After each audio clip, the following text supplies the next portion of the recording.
For decades, the channeled messages of Kryon have been a beacon of hope, inspiration, and wisdom. Lee Carroll was asked to present Kryon before the United Nations charter group known as the Society for Enlightenment and Transformation back in 1995. The meeting was so well accepted that they were invited back 6 more times. Today, we get to sit down with Lee and Monika as they share Kryon's insights around our children, past lives, synchronicities, and what is actually going on in the world today. Welcome to the Inspire Health Podcast. Your life is about to get a whole lot better. Have you ever felt like you tried everything and yet still couldn't find the answers or the solutions that you were seeking? Whether you're dealing with chronic illness, physical or emotional pain, I want you to know that your body is the most sophisticated machine on planet Earth. Your body holds unfathomable wisdom. Trust in it and learn from it. Know that there are answers and there are solutions to your specific health challenges. And we will be uncovering all of them here on the Inspire Health Podcast. I'm so excited to be a part of your healing journey. Your transformation starts now. Hi, everybody. Welcome back to the Inspire Health Podcast. Today, we are super excited to have Lee Carroll and Monika Muranyi. Lee has been named one of the 100 most spiritual influential living people for 4 consecutive years by the prestigious Watkins Mind, Body, Spirit magazine. Since 1989, Lee has brought the loving messages of Kryon to the world. Lee Carroll is the author of 14 Kryon books and co-author of The Indigo Children, An Indigo Celebration, and The Indigo Children 10 Years Later. These books introduced to the world the term Indigo Children in 2000, spawning many follow-up books by various authors, a movie, a documentary, and lots of interest worldwide regarding our changing kids. Monika is the consummate researcher and archivist of the Kryon material. Monika has produced a special Kryon trilogy that provides detailed information about the 3 beautiful and profound systems. These 3 books, The Gaia Effect, The Human Akashic, and The Human Soul Revealed, help tie together the complex subject of who we are and why we are here. Together, they host projects including expansive weekend immersions into the teachings of Kryon. They currently host streaming programs such as Healing Wednesday. During these interviews and channelings, Monika has posed dozens of questions to Kryon to provide us with a greater understanding and new realizations about our esoteric truths. This dynamic team continues to bring forth powerful messages of hope and wonder to the world. And they have been some of the most favorite people that we have listened to over the last year. So we're super excited to have you guys here with us. Thank you, Taya and Jason. We are super excited to be with you. And wow, what an introduction. I was going to say, can you give that to us so we can use it for... I'll send you the MP3 for it. So Thank you. Yeah, it's great. Love to be here. Thank you. Wonderful. So let's just start off for people that aren't as familiar. There's going to be a really big range of people listening to all of these, which we're really excited about. And some people are super aware of all of this, and some people, this is going to be really new information. So can you first just give us a little bit of a breakdown on what happened in 1989 when you first channeled Kryon, who Kryon is, and how these teachings have influenced your lives? Yeah, I'll try to do it in a succinct fashion. I've done it many times, so you know that I know what I'm going to say, but every time it comes out different. It's such a vast subject of what happened to me, but now it's been 31 years ago. I'm an engineer. It was in my 40s. And what happened at that point in time is that I was actually pushed to try something. I went to 2 psychics 3 years apart who both told me that there was an entity named Kryon trying to get a hold of me.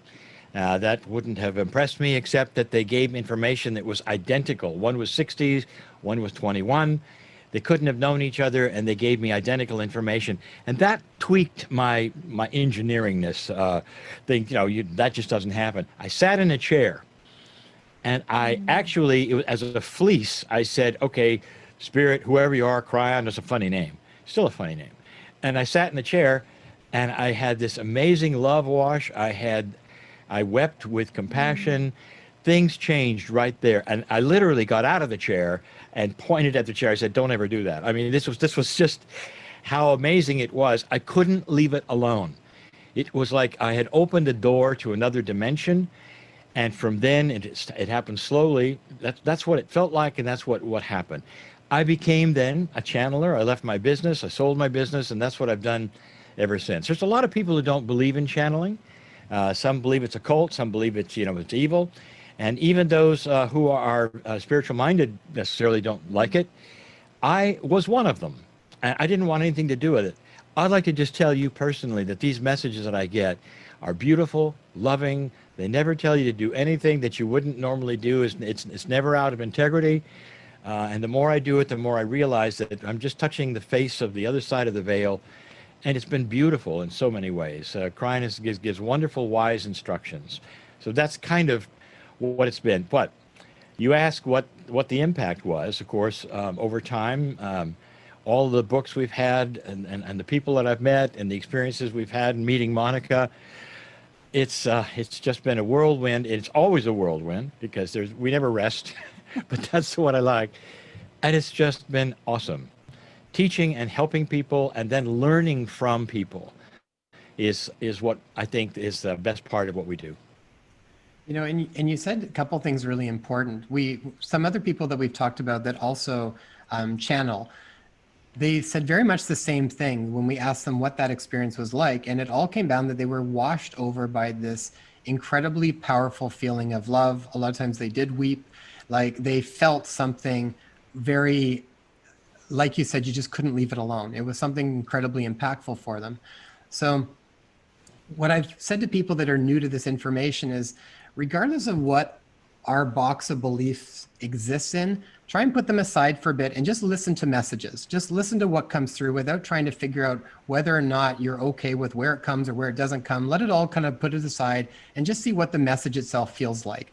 And I know when we first started listening to messages from Kryon too, it's exactly like you said. It just always feels like a warm embrace. It's always an integrity, and it's been such a guiding light in many ways for us too. We have, I'll just say, I tell people, I say, do you believe in angels? Almost everybody does. I mean, angels are in almost every religion and every spiritual system.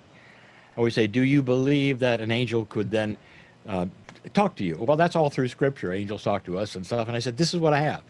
I have an angel who has stepped forward to give me these kinds of messages, and that's what it feels like. Mm-hmm. And you had also said that you had two different people tell you very similar things that should not have been able to tell you that kind of information. And I've had similar experiences like that too, but it brings up the idea of synchronicities and the importance of really paying attention to synchronicities in our lives. Yeah. I'm wondering if you can maybe share a little bit about that for people, because I feel like in so many ways, like this is what's really exciting about where I think we're going, is that these types of subtleties are going to be much more, or I should say much less subtle coming up, or we're going to start to pay attention to these subtleties as being really important. So maybe you can share with us your perspective on synchronicities, both of you. And Monika and I both have had so many of them. I think the most beautiful part of this is that the synchronicity that had Lee interface with Kryon was his ex-wife, Jan Toba. If it was not for Jan, this relationship with Lee and Kryon would never have happened. And we're really good friends with Jan. We see her practically every week. She's very much invested in the Kryon work and still, you know, spiritually aligned with Lee. And Jan was always metaphysical and Lee was not. So you want to share, Lee, a little bit about how the synchronicities through Jan there were so many. I'm so glad you bring this up, Jason, because my life has been a series of synchronicities. And after Kryon came in and I realized that I had not been paying attention to these things that would line up and just say that there's a coincidence. When they finally lined up and I paid attention to it, I sat in the chair, I was changed in my attitude toward synchronicities. Let me just explain something. We have free choice, and this is what Kryon has told us forever.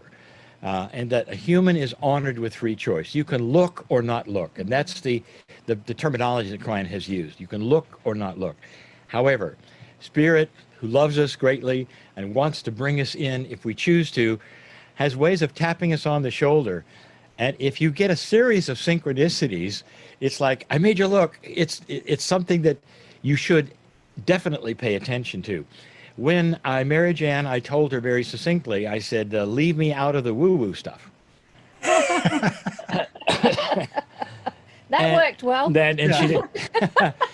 And what she did Full woo-woo. instead, she never preached to me. She never told me about it. She just took me to a couple of psychics, and that was all that was necessary. And what happened there was, there was too much synchronicity to make sense to a logical guy.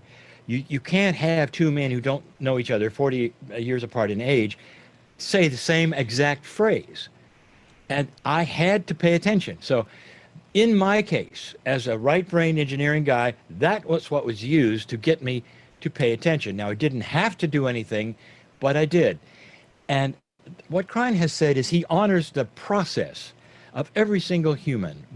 It's like they know how we think, and in that they give us hints. They drop little things to make you look.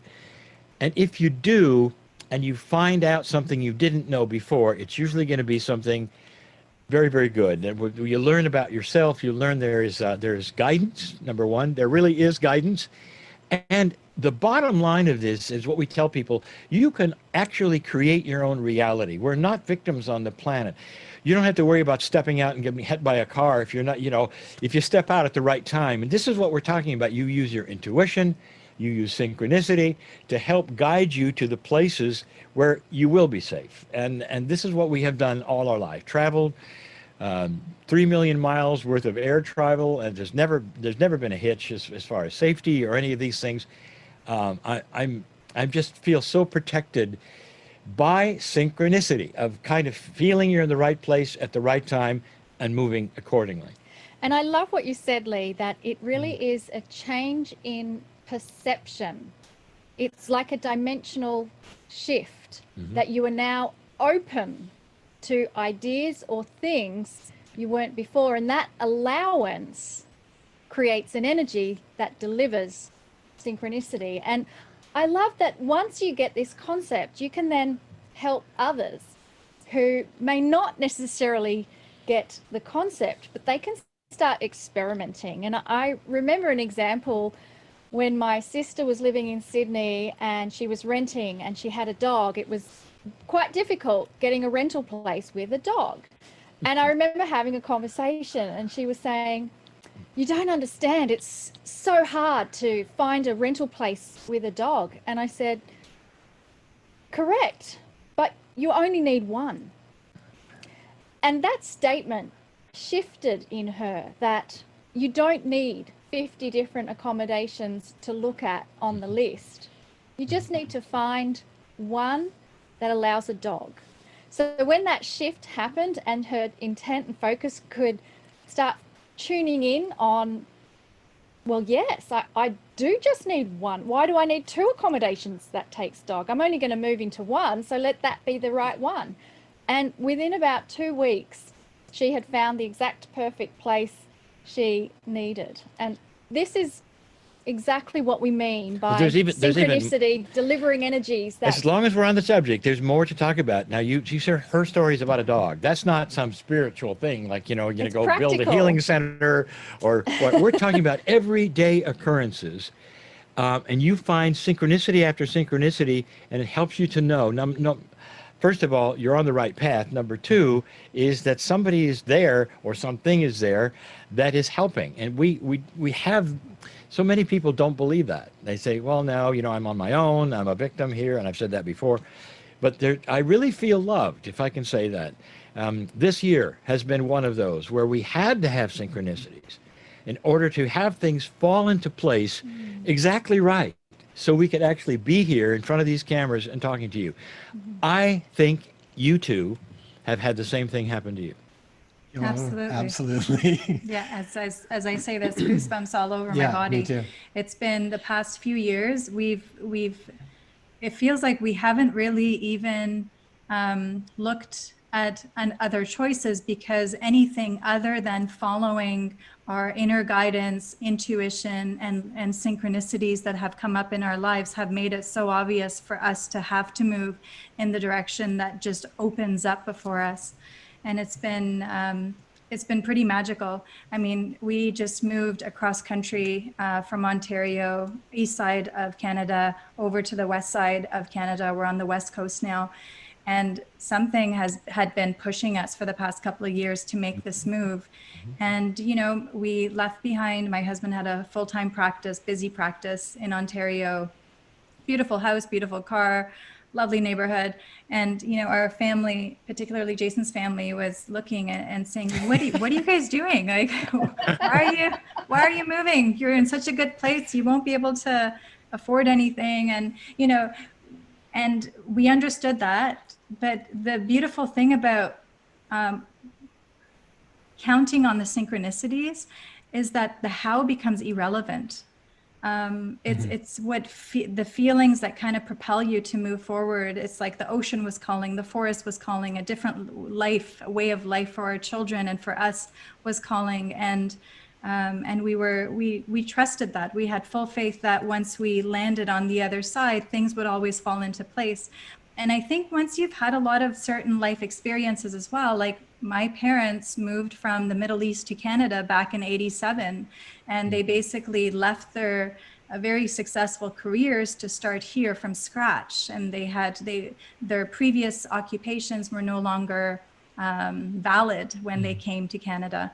So for me to have had that experience, I wholeheartedly, very confidently turned to Jason and said, we'll do this. You know, we're young, we're able-bodied human beings. We'll make this work. And if it doesn't work, then we come back or go somewhere else. It's like, it'll always work out is that kind of mentality that I've been able to adopt with the upbringing that I had from my parents being immigrants.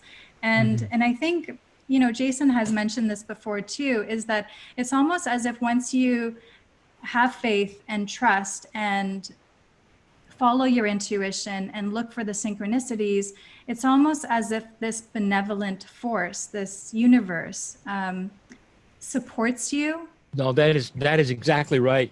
Don't even hesitate. Supports you. He supports you because you're looking.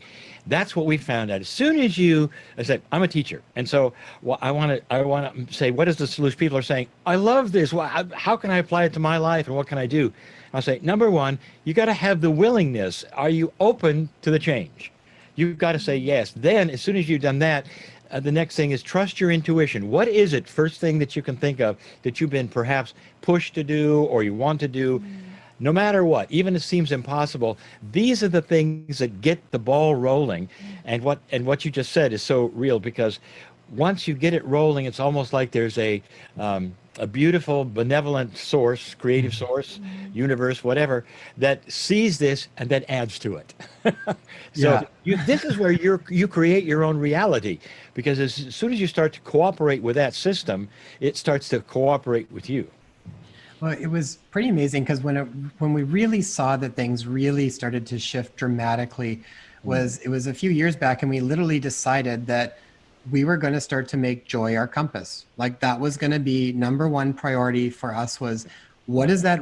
First, it was then to break down what does that even mean completely, because so many frivolous ideas of what joy actually represents for us, but like real deep joy. And when we really narrowed that down, and not only narrowed it down, but then decided to make a commitment that we were going to honor that and that we were going to then put that into action. So what did that mean? So initially it meant, okay, changing my hours, changing my practice, doing lots of different things, because joy for me was a lot more family time. We've got a 3 and a 4-year-old little girl and a 16-year-old son. So it's like, I mean, it's a busy time, but it was like wanting to really create more family time, more real meaningful experiences, travel, more nature time, like all this type of stuff that more connecting with spiritual family in a lot of ways. So when we really started to do that, I mean, the synchronicity had been going on for over a decade, this is when I was talking to Marilyn Harper. I just started laughing. I said, your book, like when I first really stepped into that sort of spiritual side, it was like, I remember getting 1111s and 222 showing up like everywhere, like literally like 5 emails in a row with, you know, and it was just, again, the sort of thing where it's like, okay, now it's just such a loving feeling like you're on path. Every time that shows up, especially whenever, you know, we even feel like, okay, what's next, you know, and then all of a sudden you see a number, or you were just thinking something and someone else just said it, or whatever it was. And again, it's just sort of like, it just feels like you are being supported. And it even starts to feel like your courage and willingness to follow your gut instincts and your intuition are absolutely rewarded. And that's been our personal experience with it. And that's why we're also talking to all of people like yourself and everything, because it's an important message to get out to people. I feel like that's like you said, that's how we create our own realities. That's right. And I love that you mentioned you had actually been wanting to move from east to west for several years. And this is where Kryon says, feel the timing and be wise. Because many other things have to take place for synchronicity to be delivered. And Kryon's given many beautiful channeled messages about examples of how waiting for your train with your ticket to come in revolves in many, many things. And the solution is to be peaceful, be at peace with your situation, like I believe you both were, knowing you had this plan. And wait for the synchronicity. And trusting when the signs come, you are ready and you're going and you're there. It's almost like your intuition was a precursor of the future. It really is neat. And if I talk to people about that, a lot of times I'll say, you usually know it's time to act when the inspiration and excitement for what you're doing outweighs the worries and the concerns about acting. That's right. Yes. That's right. Like then you're kind of ready and on path. Yeah. So one thing I would love to get your perspective on too is, from Kryon's perspective, what is the significance of 2020? I mean, big picture, what's going on and what's important for everybody to understand? I think everybody would understand this was not an error, it was not a mistake. Even today there was a channeling, because we're in the studio, we've been doing programs all day.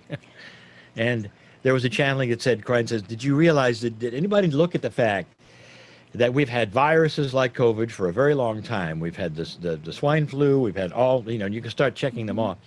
There's about 20,000 people in the past, every minute, that's how many are in the air. Traveling between countries.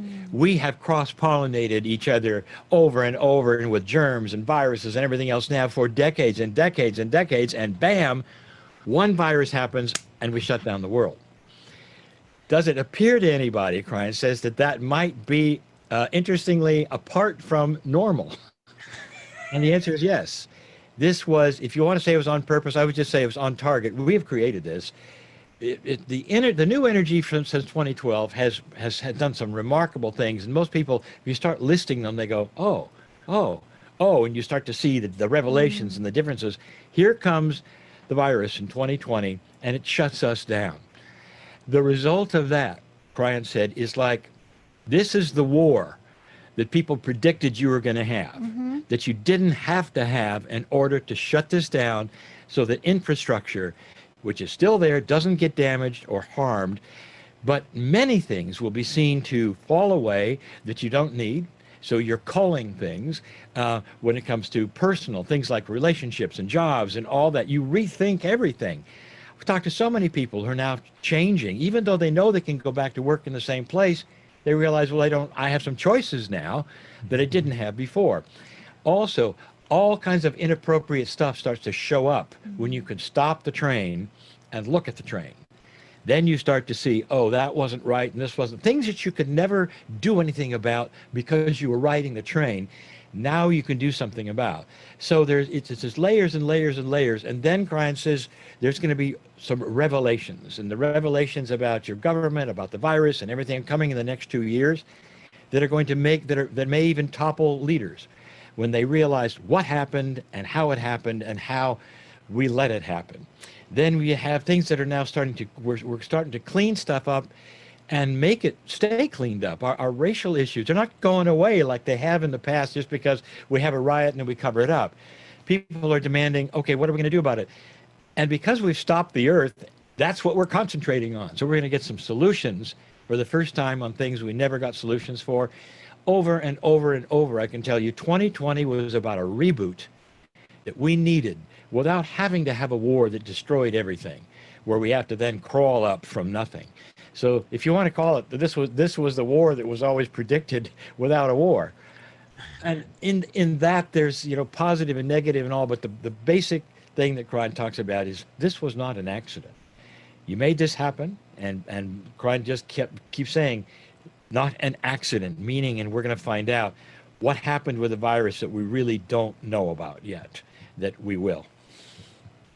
Are you kind of insinuating that this was divine intervention, maybe, perhaps? Kryon actually did say that, was it on purpose? And the reason is yes. It is like when Kryon says a therapist, when they have an overstressed out client, first thing they ask them to do is stop, pause, take a vacation. You cannot think your way into a new solution when you're in the busyness of what you're doing. And we're affected globally. So it means that we are globally stopping. It's almost, I want to use the word spiritual intervention, except that it did come from us, but it is one of those. It's an allowance to let it be. It's an allowance for us to look at something different. Right. That would we ever look at something different if this didn't happen? No. Globally? I don't necessarily think so. So it's a wild card in a way. It's something that we're not going to realize fully for maybe 2 to 3 years of what really took place. And also, and I mean by that, how many things got changed at that point, or how many things came to the surface that never would have come to the surface without us stopping and looking. And that then we have a choice to deal with or not deal with. It's a cleanup in progress, a slow reboot. This was just the beginning of it. So this really is a marker. It's a marker that we'll always remember, and the next years will show us what comes out of it. And there's going to be a lot of them that go, wow, I never knew that. I never knew that. We've got to do something about that, including, Kryon says, the potential fall of inappropriate big pharma. So, I mean, there's a lot of things that are going to come out of this because of this. And I'm looking forward to all of them, actually. And I think we're already starting to see the difference in consciousness in just the way people are reacting. We're all in the same situation, but observing how people react to it clearly shows that we have an evolving consciousness, and there are those who are not quite there yet, shall we say. That's part of why we're doing this too, is just trying to spread that message as much as possible so people can hear it in lots of different ways and find a way that resonates with them. And hopefully that if they're ready, then there's a little door that opens up and it kind of goes from there. But what you said is so true about even the pause. You know, it's definitely been, when you're on that train, nothing will change. I think about that with healing. It's like when people are trapped in that fight or flight part of their nervous system, they shut off their ability to really heal. Like it doesn't happen when you're in fight or flight. It happens when you are in rest and digest. So it's like almost feel like everybody's getting a chance to kind of do that on a global healing. And I think part of that is also all this stuff that's coming up and the stuff that's not serving and all these types of things, but it has to happen like that. So we're mostly just excited about what's coming on a regular basis here. So, and I think, and by the way, I think we are poised on the cusp of the beginning and the end. I know that's kind of funny, but whereas there was no light at the end of the tunnel, I think we're seeing enough things happen that we realize that by maybe March or April we'll be coming out of it. Okay, good. We just passed by winter solstice, December 21st, 2020. Can you speak to us a little bit about the significance of that date? Yeah, you know, I believe in astrology. I always have since Kryon came in, and Kryon has weighed in on this a lot. There's a lot of science now talking about the influence of consciousness and magnetism, and of course the alignment of the planets affect our planet in many ways. It explains, you know, why police put more people on in the full moon. I mean, that's definitely a foreign object in the sky that's affecting our consciousness. So all of this would indicate that if you are looking at astrology, astrology has been talked to me so many times. They say, well, I don't believe I should follow it. But you don't follow it, you observe it.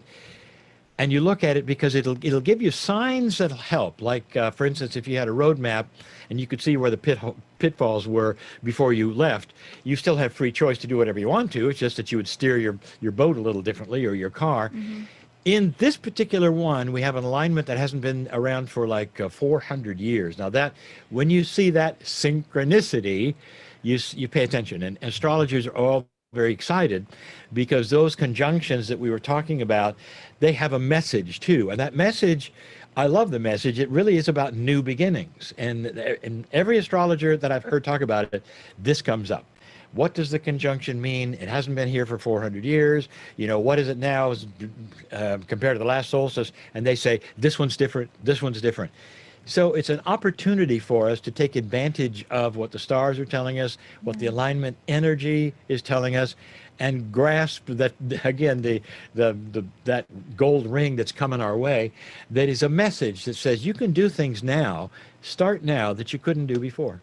And one other comment about the solstice, because you specifically mentioned December 21. This solstice sun, it takes 36 years to precess around the sun because the sun is 1/2 of a degree wide. So this experience of 2012 that we went through, which was the end of a cycle, and it's part of a Mayan long count, that 2012 experience is part of a 36-year event. She's talking about the precession of the equinoxes, which a 36-year event. Also ties into the solstice. Right. And so it actually began in 1994. Right. And it means it's going to conclude in 2030. So we are in this incredible window of change from an old cycle to a new cycle. And that is why everything is feeling so turbulent right now, because we are moving into a high level of consciousness. And if you want to do some research on Indigenous and the prophecies from the Indigenous, they all speak of this time and the moving into a new cycle. The prophecies from the Ananu in Australia, Kryon says they won't reveal their prophecies, but what they basically say is that we are moving into a cycle of ascension. And so 2020 is quite an incredible point within that 36-year window. And I want to just encourage everyone, wow, we still have to get to 2030 in this magical window of opportunity for change. So why aren't we sitting here going, wow, what's it going to be like in 2030? We're so focused right now on the virus or the pandemic and the 2020. What about 2030? That's 10 years from 10 or 9 years, getting closer. But that's what I get excited about. So I just wanted to add that. I like the December 21. It's like a coming out party. That's what it should be something that we should celebrate because we are looking at definitely a new normal. Yeah. Well, and speaking of like this sort of 10-year cycle that we're kind of moving towards, it makes me think a little bit about the kids right at the moment too. So this is something I would like to ask you guys about. So I know, like in my practice, an area that I see a lot of and has been mental health. It's an area that I've seen a lot of, and there's lots of different pieces to it, but I've seen such a massive, crazy diagnoses of things with attention deficit disorder and all of this sort of stuff. And it's not that there's different things. There can be, I see sometimes kids very affected by, crappy foods and additives and preservatives and all this kind of stuff. But there's also a very large percentage of them where I will have conversations with the parents saying, like, there's not really anything wrong with the child. There's more something wrong with the system, and they're actually not okay with that. And so part of their voice is to disrupt stuff. It's to come up. It's to basically kind of shift the paradigms on where we are.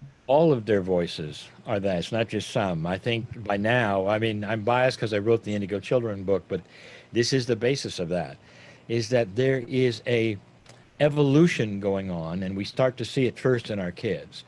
And the evolution truly is in a little bit more aware consciousness. It's not that they're smarter than we are, that would be measured by an IQ test, but by a wisdom test. I mean, we've had so many examples of the kids who are standing now between arguing parents and trying to, you know, help them and giving them wise things, and they're like 8 years old or something. These children are not afraid like they were afraid. They're also very aware, and they react to dysfunction, whether it's in the family or the school. Imagine, for instance, and here's how I put it: if you already knew at some level how to read, in other words, you were really ready to see the symbols and put them together, and you get an instructor that's going to slowly show you what an R looks like, and then tomorrow, the next day, there'll be an S. You're just going to be bored out of your gourd. You're going to want to do other things. You're going to act out, and that sends you to the principal's office. In other words, they're ready for so much more. I think the proof of that is some of the schools, the private schools, whether the Montessori's or all of these, are giving them the choices of how fast you want to go, what do you want to learn, how fast you want to learn it. And they're just racing through these things because it's almost like they have, can I just say it, because I believe in past lives. They've been here before. You know, you have the situation where in nature things are passed down over and over from the parents. A calf in the field will be born and up and running in hours. So it has absorbed the instinct of its legs, of its muscle memory, all these things. And we're born, and a child almost has nothing that they've had from either from their parents or past lives. It's almost like we're a blank slate every single time we show up. How many, if let's say you're an old soul, and I believe in reincarnation, how many times have you learned to read? How many times have you learned your language? Because Kryon says we tend to incarnate in the same culture over and over. What if that veil is starting to lift a little, so when you come in, you're having a little bit of more remembrance of the wisdom you learned the last time, and it shows in children first. I don't know if you expected that little discussion like that, but I believe the kids are more than just our future. I think they are going to straighten some stuff out that we never could, because they're not going to let things happen. They're not going to let things stay dysfunctional. I expect big things from the kids, and it's getting better. A lot of the things that you're seeing, and also that they're taking the doctor for, it's just that they're just a little bit more advanced than the parents were at this time. Yeah, no, I totally agree. I'm glad you shared that. Yeah. Well, and it brings up, like, how do we as parents then be of the greatest service to our children and still be parents? What is that? By acknowledging a little bit of what you don't know, but what you suspect. If you don't acknowledge their wisdom, or the fact that they've got a secret and we know it, and that they're smart, they will just go to their peers, and they'll branch off and never talk to you. And all those kids will be with kids. If you take them aside and say, I don't know what's going on at school, but I want to tell you something. I know you're very smart. We've got a little secret. Play the game with them. Do your best. Give the school what they want to. Even though you could do much better, just give it to them as slow as they want it. And we'll all come home and share it, and we'll have a laugh about it. And so they know you're on board with this secret they have. And this is that they're a little more wise than everything that they're seeing around them, whether it's their leadership or their parents, and it gives them confidence that you know what's going on. It's something so simple. Most parents want to keep that barrier of authority, and you don't want to, give them everything. And I'm not saying so. I'm thinking it's let them know, not that you just love them, but you really understand that they've got something different and special, and that they're just a little bit smarter than even their teachers think they are, but keep it a secret. Thank you for that. Which then brings up the next question that we have for you. Can you speak to us of Akashic records? You know, you wrote a book on it.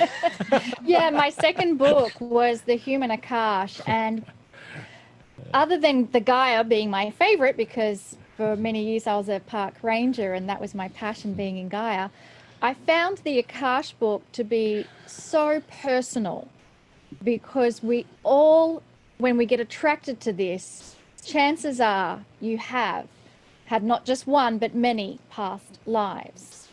It makes you what Kryon calls an old soul. What is an old soul? An old soul is someone who has had many lifetimes on the planet. Now, what it does is it builds up a library of experiences. Now we're going to get deep because Kryon tells us that there is a system for where your Akashic records are stored. It involves the planet, and it also involves your DNA and your field. So we have many places where the Akash resides, and the purpose is so you can go in there and mine the gold that you have. If you've had lifetimes on the planet, many of you have had lifetimes as shamanic teaching. You've had the experience to learn maturity of consciousness and wisdom. And this is the purpose of having an Akash, to go in and mine the gold. It's not there for you to be traumatized by past life events, which, yes, there are people that have. That's why Kryon says phobias and fears can be traced back from your Akash. If you have had multiple lifetimes of drowning, you come back and you don't want to go in the water. You don't even want to be there. You get nervous on a boat, and you can't even explain that fear that comes over you. It could be other fears, but you can't explain them. I remember once a girl, she couldn't even handle looking at anyone with third-degree burns or burn injuries. It just horrified her, and she couldn't look at it. And I immediately connected in that she had burned in a past life. And so these imprints stay with us because they have a great, tremendous amount of energy attached to them. And there are many healing modalities that allow you to go in to your past lives and to access your Akash and to clear those traumas. But what I'm fascinated by is that now we're starting to see healing modalities where you go into the Akash and pull out The good stuff. those nuggets and the good stuff. For your listeners, can I just say too, if you doubt past lives, there's more and more actual evidence, or at least episodical evidence, that you can see on YouTube, because now we can see things as a world family we never could see before. Take a look at, it's about a 10-year-old video now, the story of little Jimmy Linigan. James Linigan. James Linigan, right. Yeah. Who, when he was, I think, 2 or 3, had a lot of nightmares about being trapped in a fighter airplane and drowning in the ocean. And come to find out, he believed, even as he grew up, that he was a World War II fighter pilot, and that he was killed in the Sea of Japan, and his plane went down. And he proceeded over a couple of years as he was growing up to, against his parents' wishes, who didn't believe in any of this. He gave the tail number of his airplane, the names of his squadron. Yeah. Finally, they took him to meet the sister of one of the squadron members. No, of his deceased. Of the one self. he said of his former Yeah. self, and identified to that sister where some of the drawings were that she had hidden, that her mom didn't even know about. In other words, so much proof that this could never have been happening unless he was actually that person. If you talk to Well, what's extraordinary is his parents didn't understand what was happening because it was all driven by nightmares.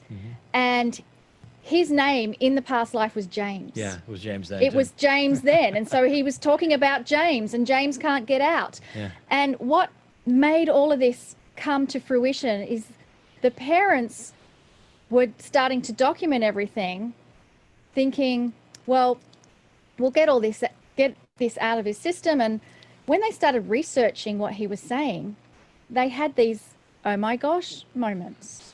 How could he know this? Oh my gosh, everything he's saying, now I'm researching, it's accurate. The YouTube clip concludes with them going back to the Sea of Japan, I think it is. It's something like that. Where he knew the plane came down and he died. And he threw a reef. For himself. For himself. Oh, Now, it's beautiful. one thing doesn't prove anything, but it's just records are filled with this. Yes, Jim Tucker Yeah. wrote a book Right. about recording over 1,500 cases of children's recollections. What we hear from Kryon and what I've read is that it's generally children up until the age of around 6 or 8 years old will recall their past life memories, and then after that time they tend not to. So there's been an extraordinary amount of case studies recorded on those children who are recording accurate details of a past life, a past family, that researchers go out to verify, and they're all accurate. And some very smart people we know believe this wholeheartedly based upon what their research is. Bruce Lipton, Norman Shealy, this is it's all over. Yes. I really think like to me, it's like, it's the only thing that really makes sense to me at this point. And that's just through the way that we live, and even connecting to different experiences at different times, and tapping into different skill sets at different times too. It feels like you're kind of connecting into past lives, and even drawing some of those experiences out to help you do what you're doing here right now, or at least to help me do what I'm doing here right now too. Right. And it just makes sense to me, and on an intuitive place that just seems to make sense to me on how the world would work. Yeah. I think where it really makes sense is when we see child prodigies, Right. particularly in the field of musicians, creatives, those that come in and can play the piano and Or use paint. techniques where they cross the left hand over the right. That's not intuitive as a 3-year-old. That's learned. And Kryon says that when you're a creative, it often takes several lifetimes of that skill to really get to mastery. Right. So I love it. Kids using brush strokes that others have taken years to learn. Yes. They come out of the womb painting. And I mean, how do you explain this? You can't just label them. That's often the explanation. Well, they're a prodigy. It's like, no, give me the reasoning. Don't give me a label. And there just isn't any unless it was intuitive, it was passed on, it was instinctual or more. What's really interesting is, Monika, you had mentioned of the book by an author who mentioned kids between up until about 6 to 8 even can recall certain things that happened in previous life. And Lee, you had mentioned with trauma, oftentimes things come up in a very intense way. And I think that can happen well into adulthood as well. So perhaps even the things that we react to or are deeply and strongly triggered by can also be indicative of something that has not only occurred within just this lifetime, but is reoccurring from the past and is bringing up in order for us to see it and really work to heal it. You know, it's a very big subject. This is the basic premise of several modalities that we have been seeing even in our Healing Wednesdays. One of them is biological decoding, where literally you'll have something happen to you or a relative, and it'll explain a disease you got because there's a conflict that's being caused. You don't even know it. The subconscious is just an amazing thing. They say it's subconscious because it's not a conscious thing. It lays there and it's doing things with you or against you or working, trying to survive for you, but it contains imprints that start to show up. And this, just exactly what you said, is that things that happen to us, and we believe even to our relatives that are carried into our fields, affect us very much. And it gets in the way of healing. It's responsible also for the way we think and some fears we carry that we can't explain, frustrations, depressions. When we start understanding a lot more about the reality of that process, we can just rewrite them all. Kryon says there is everything we have. There isn't anything that's permanent. Kryon said even survival instincts, so you think they're permanent, can be reprogrammed and rewritten intelligently as we're adults, and we start to realize what is there, and we can start rewriting it. If everything is a program that we have, we can give it new programs. That's being very that's super simple. But it's about enablement. It's about saying there isn't anything wrong with any of us that can't be then fixed, if you want to say fixed, or rewritten or helped by ourselves. Well, that opens up a really great question as far as the future of medicine. So, because I mean, this is a part I'm really excited about, is where things are going, because I think ultimately this is tying back into unlocking that sometimes we use the term like that inner physician, but it's like that we really become the healer ourselves, and we're not sort of putting our power outside to other people all the time. And I'm always excited when I see people really step into that, and then they literally heal their own lives. And so around maybe currently, how would Kryon describe like disease and general medical management of disease, and where are we moving to when it comes to that aspect of things? It sounds like science fiction, complete and total science fiction. And Kryon says there'll come a day when the placebo effect won't be something mysterious which alters the charts of statistics. In fact, the placebo effect is going to be the new medicine. In other words, that is what heals us. Our perception, our consciousness, we're in charge of every cell of our body. When you perceive that you're healthy, you live a lot longer. If you're a hypochondriac, you're going to die early. I have example and example and example. I even have a personal friend who was afraid he'd catch everything, and he did. When you expect things, you draw them to you. This is consciousness, the power and energy of consciousness. If we start understanding what we can do, this is the new healing modality. To the extent that we'll have virtual, Kryon has even described this, virtual healing centers where you go in, whether you're wearing goggles or whatever, and you'll see certain things and processes and all done to you, and your body will see it and feel it and realize it, and you'll walk out healed because you have then accepted and absorbed a healing that was almost completely and totally consciousness and virtual. This is what the placebo effect is. It's just barely showing us, hey, there's something else in there. How come people are getting cured with a sugar-coated pill? Because they expected to be. Amplify that times 100, 1,000, a million, or whatever. That is where Kryon says it's going. So exciting. It's so exciting. I think then maybe just to be respectful of your time, I wanted to maybe get into our last couple of questions here. How is one of the best ways to prepare for the times ahead? How would one best prepare for the times ahead? I think the question is, dear Spirit, tell me what I need to know. And if you can go forward with that as your constant question, you are saying, I don't need to know what's happening next. That's the big one. I have guidance that is going to tell me what I need and deliver it in the moment that I need to know. I don't need to figure it out. When I was a Boy Scout, the theme was be prepared. As great as that sounds, everybody then wants to know what's happening next year. They want to go so they can be prepared. If I say to you, you're going to be taken care of, and it's not to be stupid and foolish, but don't have to know.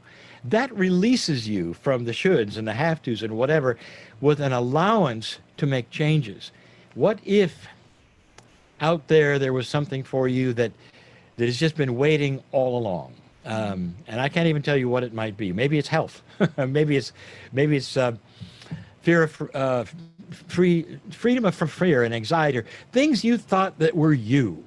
You know, people say, well, who are you? You say, well, I'm a person who's afraid of water. I'm a person, and you've defined yourself over and over. What if that wasn't you? Are you open enough to understand that the future truly is not anything you might even know, and you don't have to worry about it because you're in a great place to be steered into the good places? I can tell you, I've taught this for years, but it wasn't until this year that I had to practice it to the extent that I've had to. As a person who makes their living in meetings with real people, hugging them, going to see them, touching them, that's all I've done now for the last 15, 16 years. And then the world shuts down. And says don't touch anybody. Don't hug. So where am I going to go? And literally I sat down and said, dear Spirit, tell me what it is I need to know. I had to get real quiet, and it started to shape up. I know this person. I know we can do this. I know we can go online. I haven't done it before. It's going to be brand new to us and all these things, but I've got the experts. I got the people. and everything went bang, bang, bang, bang, bang, bang. I'm looking at my two technicians who are very, very much on board with what I'm saying. They had similar situations that brought us together in this studio to see you now. And so basically we all now have work. Which, if I could just tell you, that's the way it works. And we are helping more people than we've ever helped in the old method. Do you see how this works? And the fear could be, oh my gosh, how long will it last? But Don't instead, say that. we say, tell us what we need to know. Yeah, tell us what we need to know And to go to the we'll next level. Go with that energy. That's right. And it is hard. It is hard when you see the fork in the road coming. What do people do? You stop and you say, okay, what are we going to do? What are we going to do, honey, when we get to the fork? I see it's coming. Here it is. What if you said, I see the fork coming. It's fine. When I get there, I don't know what to do. That takes courage. It really does, because that's not the way we operate even for survival. So that's my advice is to relax, understand that you'll get good information when you need it, and you don't have to plan your future to the extent that we tend to plan it now. Sure, you've got to plan ahead. You've got to know what's going on tomorrow in order to make your agenda, but I'm just talking in an overview. That's great. You know what? I had actually listened to one of your talks, channeling Kryon, and that struck a big chord with me. I actually have it written down on our board. And it's one that I repeat nightly. Dear Spirit, show me what it is that I need to know in order for me to be where I belong. And it's such a beautiful saying that stays with me, and I repeat over and over at every sitting, at every meditation. So thank you for that. Now that we're there, what's the alternate? The alternate is to say, dear Spirit, what am I going to do about Sally? You see what I'm saying? And I don't, this is symbolism, folks. I don't know a Sally. But in other words, we tend to define our problems. And then we ask God to help us with that problem instead of that statement, dear Spirit, tell me what I need to know, which opens the door beyond Sally. It's just the things that you need to see and know that you don't have. And if there's those listening right now who this concept is so completely new, okay, I say that statement, then what? The secret comes in being quiet and learning how to receive intuitive messages. That's the secret to using that statement and moving forward with it. And there are many that can help you enhance your own intuition. And perhaps that could be a good way to start using an affirmation. I enhance my intuition. Marilyn Harper gives courses on it. She does.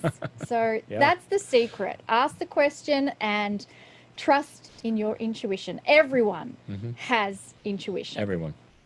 Well, this is what I think is so exciting about where everything's moving is we've been so conditioned for so long to be very logical, rational, reasonable people.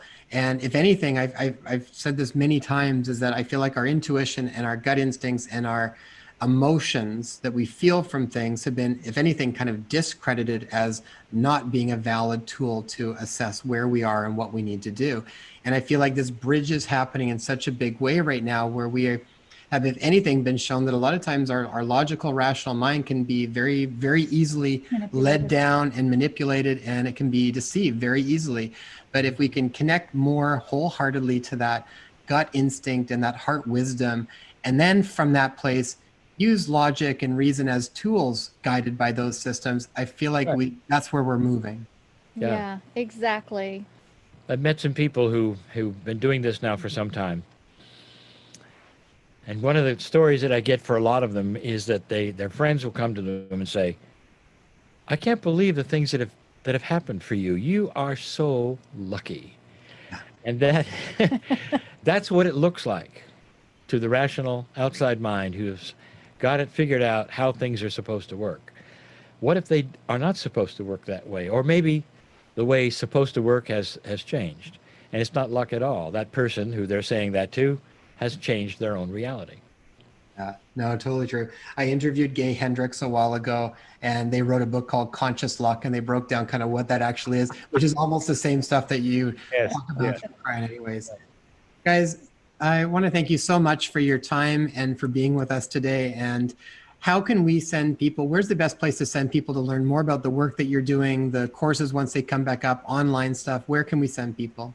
I would say the most popular page we have is an old one. It's called Kryon.com/free audio. And there we have hundreds of hours of audios. Everything that Kryon has ever channeled since, I think, 2005 is given away free there. And so you can spend months on those pages. That's a very good place to be, where the YouTube channel is starting to get a little more active now, and as we catch up on publishing the audios to become videos. And if you want to see what we are doing online, cryonmasters.com will give you the whole story. Awesome. We'll make sure we have all of that in the show notes for everybody too. And other than that, that's a wrap. What a wonderful, wonderful time. Thanks so much. Thank you for your presence. Thank you, guys. Thank you both. And I love that you are in the flow and living your dream and showing everyone that's how it should be done. Hey. Yay! Well, that was awesome. Thank you so much for taking the time to invest in your health and well-being. Since this podcast is brand new, reviews and subscribers are so vital for us to get off the ground and share this really important information.